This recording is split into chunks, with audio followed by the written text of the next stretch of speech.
বন্ধুরা, আপনারা কি জানেন আমাদের এই বিশাল পৃথিবীতে এমন কিছু দেশ রয়েছে যেগুলোর আয়তন মাত্র 2 বর্গ কিলোমিটার থেকে শুরু করে 300 বর্গ কিলোমিটার পর্যন্ত হয়ে থাকে। কি এটা শুনে আপনিও অবাক হলেন? অ্যাকচুয়ালি আমরা সবাই জানি আমাদের এই পৃথিবীতে মোটামুটি 195টি দেশ রয়েছে। এর মধ্যে এমন কিছু দেশ রয়েছে যেগুলি এতটাই বড় যেটা আপনি কল্পনাও করতে পারবেন না।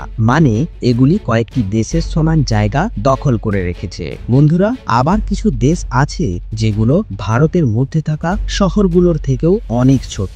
মানে আমি বলতে চাইছি, যেমন ভাবে একটা ছোট্ট লিফটের মধ্যে 6 জন মানুষ ফিট হয়ে যায়, ঠিক সেই রকম একটা শহরের ভেতরে পুরো দেশটাই ফিট হয়ে যাবে। আবার মজার ব্যাপার হলো, এগুলো শুধু আয়তনই নয়, এইসব দেশের জনসংখ্যাও হাতে গোনা। মানে আপনি কোথাও কোথাও দেখতে পাবেন কয়েকশো মানুষ। আপনাদের মধ্যে কারো কারো মনে কৌতূহল জাগে, এদের সংস্কৃতি বা কেমন? তো চলুন বন্ধুরা, দেরি না করে এক ঝলক দেখে আসি আমাদের এই পৃথিবীর সেই সব ছোট দেশগুলোকে। ভিডিওটা শেষ পর্যন্ত দেখবেন, কারণ হয়তো হতে পারে আপনার পছন্দের দেশটিও রয়েছে এই লিস্টের মধ্যেই। 10 নম্বরে রয়েছে মাল্টা। বন্ধুরা, ভূমধ্য সাগরের মাঝ বরাবর অবস্থিত এই অনন্য সুন্দর দেশটি মাত্র 316 বর্গ কিলোমিটার আয়তনের এই দেশটি গঠিত হয়েছে মোট 7টি দ্বীপ নিয়ে, আর এর রাজধানীর নাম হলো ঐতিহাসিক শহর ভ্যালেটা। এই ছোট দেশটিতে বসবাস করেন প্রায় 5,35,000 মানুষ। আকারে ছোট হলেও অর্থনীতির দিক থেকে একেবারেই পিছিয়ে নেই তারা। এখানকার প্রধান আয়ের উৎস হলো পর্যটন শিল্প, কারণ মাল্টা দেশটি ভরপুর রয়েছে প্রাচীন নিদর্শন আর অপূর্ব প্রাকৃতিক সৌন্দর্যে। বিশেষ করে এখানে রয়েছে 7টি প্রাগৈতিহাসিক মন্দির, যেগুলো বহু যুগ আগে নির্মিত হয়েছিল। তাই পৃথিবীর নানা প্রান্ত থেকে মানুষ আজও সেগুলো দেখতে ভিড় জমায়। ইতিহাসের পাতায় 1964 সালে মাল্টা দেশটি যুক্তরাজ্যের কাছ থেকে স্বাধীনতা লাভ করেন। স্বাধীনতার পর দেশটি শুধু পর্যটনই নয়, ধনী বাসিন্দাদের বসবাসের জন্য বিখ্যাত হয়ে ওঠে। তাই যদি কখনো আপনি সমৃদ্ধ কোনো দেশ ভ্রমণ করতে চান, তবে মাল্টা দেশ হতে পারে আপনার জন্য একটি নিখুঁত গন্তব্য। 9 নম্বরে রয়েছে মালদ্বীপ। নীল সমুদ্রের বুকের ওপর ভেসে থাকা এক অপূর্ব স্বর্গরাজ্য হলো মালদ্বীপ। ভারত মহাসাগরের মাঝখানে অবস্থিত এই দেশটির আয়তন মাত্র 298 বর্গ কিলোমিটার। মালদ্বীপ গঠিত হয়েছে প্রায় 1200টিরও বেশি ছোট বড় প্রবাল দ্বীপ নিয়ে। এর রাজধানীর নাম হলো মালে। পুরো দেশ জুড়েই সাদা বালির সমুদ্রতট, নীলাভ জল আর রিসর্টে ঘেরা এক অপূর্ব প্রাকৃতিক সৌন্দর্য। এখানকার মোট জনসংখ্যা প্রায় 5,21,000। দেশের প্রধান আয়ের উৎস হলো পর্যটন ও মৎস্য শিল্প। সারা পৃথিবী থেকে মানুষ এখানে আসেন হানিমুন, ছুটি বা সমুদ্র ভ্রমণের উদ্দেশ্যে। ইতিহাসে দেখা যায়, বহু শতাব্দী ধরে মালদ্বীপ ছিল আরব ব্যবসায়ীদের গুরুত্বপূর্ণ বাণিজ্য কেন্দ্র, আর বর্তমানে এটি বিলাসবহুল রিসর্ট ও সুন্দর সমুদ্র সৈকতের জন্য বিশ্বজুড়ে তার খ্যাতির কথা ছড়িয়ে পড়েছে। 8 নম্বরে রয়েছে সেন্ট কিটস অ্যান্ড নেভিস। বন্ধুরা, আপনি হয়তো অনেক দ্বীপ দেখেছেন, কিন্তু ক্যারিবিয়ান সাগরের এক মনোমুগ্ধকর দ্বীপ দেশ হলো সেন্ট কিটস অ্যান্ড নেভিস। আয়তনে মাত্র 261 বর্গ কিলোমিটার, যা এতটাই ছোট যে মানচিত্রে আপনি খুঁজে পেতেই হয়রান হয়ে যাবেন। এই দেশটি মূলত 2টি আগ্নেয়গিরির দ্বীপ নিয়ে গঠিত হয়েছে। সেন্ট কিটস আর নেভিসের রাজধানীর নাম হলো বাসেদেরে। এখানকার সবুজ পাহাড়, নীল সাগর আর সোনালী সমুদ্র সৈকত মিলে তৈরি করেছে এক অসাধারণ প্রাকৃতিক সৌন্দর্য, যা আপনাকে সত্যিই মুগ্ধ করবে। এখানে বসবাস করেন প্রায় 48,000 মানুষ, আর অর্থনীতির প্রধান ভরসা হলো পর্যটন ও কৃষি, বিশেষ করে আখ চাষ।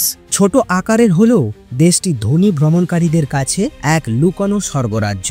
তাই ইতিহাসের পাতায় 1983 সালে সেন্ট কিটস অ্যান্ড নেভিস যুক্তরাজ্যের কাছ থেকে স্বাধীনতা লাভ করেন, আর সেই সঙ্গে এটি আজও বিশ্বের অন্যতম ছোট স্বাধীন দেশ হিসেবে পরিচিত।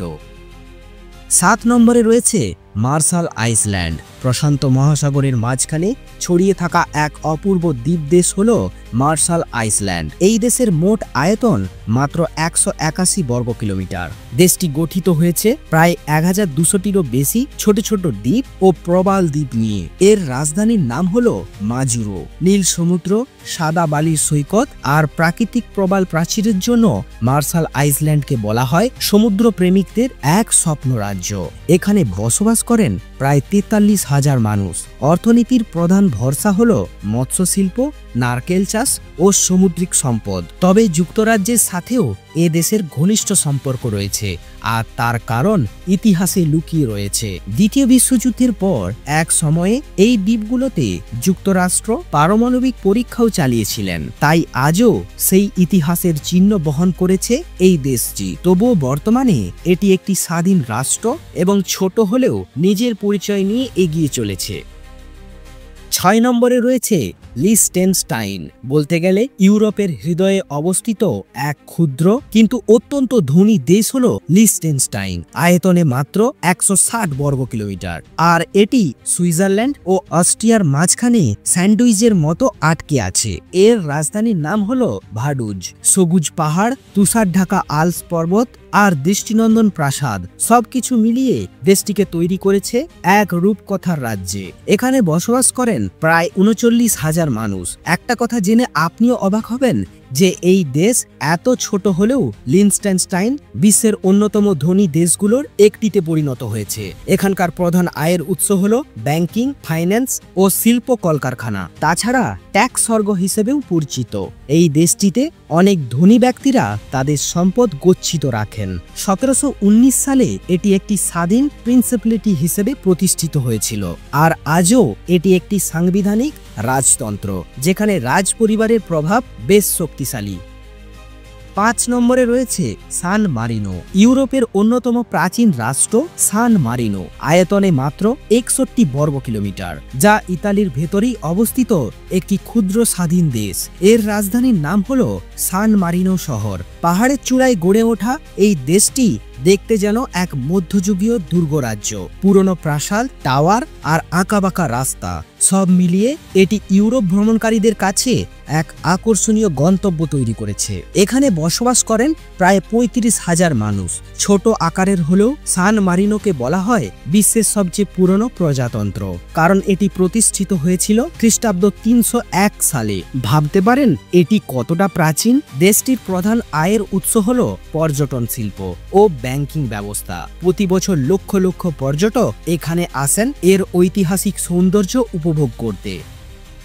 4 নম্বরে রয়েছে টুভালু। বন্ধুরা, প্রশান্ত মহাসাগরের বুকে ছড়িয়ে থাকা এক ক্ষুদ্র দ্বীপ রাষ্ট্রের নাম হল টুভালু।